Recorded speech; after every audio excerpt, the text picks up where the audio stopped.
So just finished volume 52.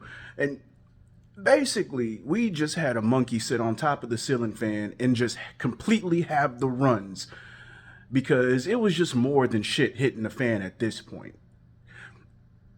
I assumed that I knew what was actually going to happen, which, by the way, what happened after the satisfying punch was what I expected. I expected there to be Navy officers there en masse, ready to take on everybody that was there.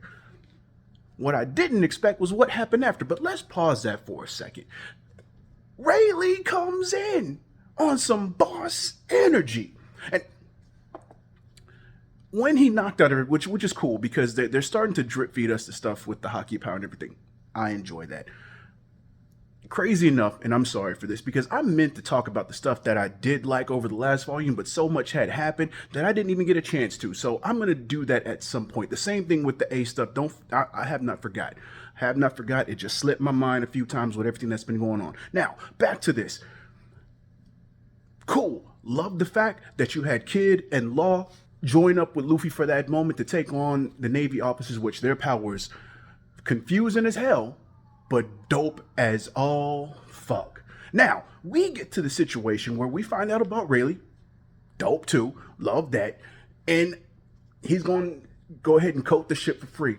Awesome. We get some downtime, and I'm thinking that, okay, we kind of got out of the worst of it. We had Kizaru come in, and I'm still like, okay, cool. No issue there. And you're giving us this whole thing with the Straw Hats kind of getting away and kind of about to go their separate ways so that way they can stay inconspicuous. But then, that same monkey I was talking about earlier decides to have the runs even more and break the fan, and now we got shit everywhere because now the world government is out here basically, essentially creating their own jacks. Shout out to my fans of Tekken, but on a much larger and much more powerful scale in the form of Bartholomew Kuma.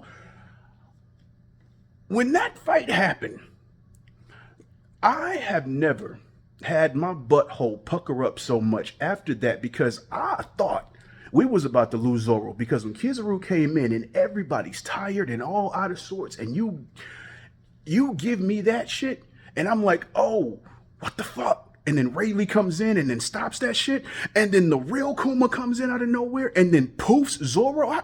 Bro, what the fuck? I'm still invested. I've been the top pick with more gadgets than Robotnik. Everybody know I'm top.